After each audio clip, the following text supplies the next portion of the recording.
Sir, ಜೈಲಿನಿಂದ ಕೈದಿಗಳು ಪರಾರಿ ಆಗ್ತಾ ಇದ್ದಾರೆ. ಕಲಬುರಗಿ ಆಯಿತು. ನ್ಯೂಸ್ 18 ಸ್ವಲ್ಪ ಲೋಗೋ ತಗೊಳ್ತಾರೆ ಸರ್. ಶೇಡ ಮಂಜಣ್ಣ ನ್ಯೂಸ್ 18 ಎಷ್ಟರ ಮಟ್ಟಿಗೆ ಅಂತಂದರೆ ಲೋಗೋ ಶೇಡ ಶಾಲಾ ಕಾಲೇಜಿಂದ ಹಿಡಿದು ಜೈಲುವರೆಗೂ ಡ್ರಗ್ಸ್ ಮಾರಾಟ ಜಾಲಾಗಿದೆ. ಮಹಾರಾಷ್ಟ್ರದಿಂದ ಬೇರೆ ಬೇರೆ ರಾಜ್ಯಗಳಿಂದ ಪೊಲೀಸರು ಬಂದು ಇಲ್ಲಿ ಡ್ರಗ್ಸು ಮಾರಾಟ ಮಾಡೋ ಜಾಲವನ್ನು ಪರೀಕ್ಷಿಸ್ತಾರೆ. ಸ್ಥಳೀಯ ಪೊಲೀಸರು ಸಾಧ್ಯ ಆಗಿದೆ. ಮೊನ್ನೆ ಮಹಾರಾಷ್ಟ್ರದ ಮುಖ್ಯಮಂತ್ರಿಗಳು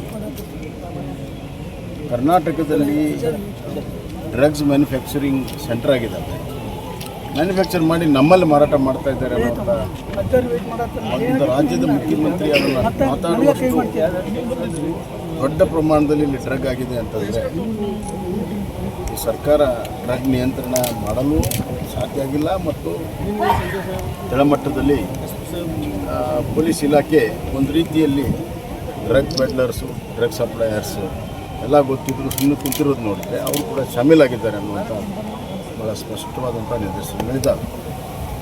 ಇದರಿಂದ ಏನಾಗಿದೆ ಅಂದರೆ ಕಾನೂನು ಸುವ್ಯವಸ್ಥೆ ಕೆಡ್ತಾ ಇದೆ. ಹಾಡೇ ಹಗಲು ಮರ್ಡರ್ಗಳಾಗ್ತವೆ.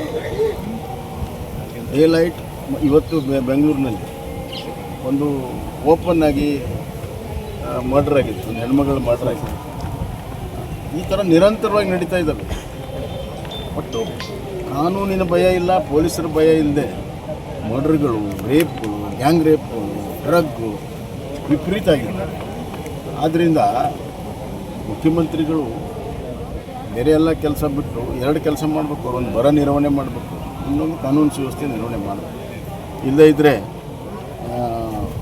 ರಾಜ್ಯ ಸರ್ಕಾರದ ಪ್ರಥಮ ಕರ್ತವ್ಯ ಕಾನೂನು ಸುವ್ಯವಸ್ಥೆ.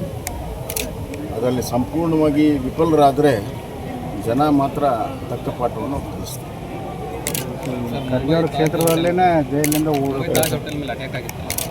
ಅದು INS ಮತ್ತು ಇಂಡಿಯನ್ ನ್ಯಾಷನಲ್ ಕಾಂಗ್ರೆಸ್ ಮತ್ತು ISI ಜೊತೆ ಕೂಡಿ ಮಾಡಿದ್ರು ಅಂತ ಮಾಜಿ ಗೃಹ ಸಚಿವರು, ಕೇಂದ್ರ ಗೃಹ ಸಚಿವರು, ಅಂಡರ್ ಸೆಕ್ರೆಟರಿ ಹೇಳಿದ್ದಾರೆ. ಅದ್ರ ಬಗ್ಗೆ ಇಂಟರ್ವ್ಯೂದಲ್ಲಿ ಹೇಳಿದ್ದಾರೆ, ನಾನು ನೋಡಿದ್ದೀನಿ. ಒಬ್ಬ ಗೃಹ ಸಚಿವ ಅಂಡರ್ ಸೆಕ್ರೆಟರಿ ಹೇಳ್ಯಾರ ಅಂದ್ರೆ ಗಂಭೀರವಾದಂಥದ್ದು. ಅದ್ರ ಬಗ್ಗೆ ತನಿಖೆ ಆಗುತ್ತೆ.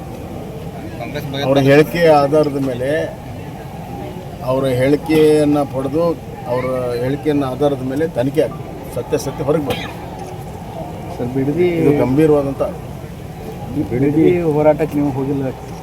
ಇಲ್ಲ, ಬಿಡದಿ ಹೋರಾಟಕ್ಕೆ ಎಲ್ಲರೂ ಹೋಗಿದ್ದಾರೆ ಸರ್. ಇಲ್ಲಿ ನನ್ನ ಕ್ಷೇತ್ರದಲ್ಲಿ ಪೂರ್ವ ನಿಯೋಜಿತ ಕಾರ್ಯಕ್ರಮ ಇದೆ. ಇದು KLE ಸೊಸೈಟಿ ಭಾಳ ಉತ್ತಮವಾದಂಥ ಕೆಲಸ ಹಾಕ್ಕೊಂಡಿದ್ದಾರೆ. ಸುಮಾರು 8,000 ಜನರಿಗೆ ಟ್ರೀಟ್ಮೆಂಟ್ ಕೊಡುವಂಥ ದೊಡ್ಡ ಕ್ಯಾಂಪ್ ಇದೆ. ಅದಕ್ಕಾಗಿ ನಾನು ಬಂದಿದ್ದೀನಿ.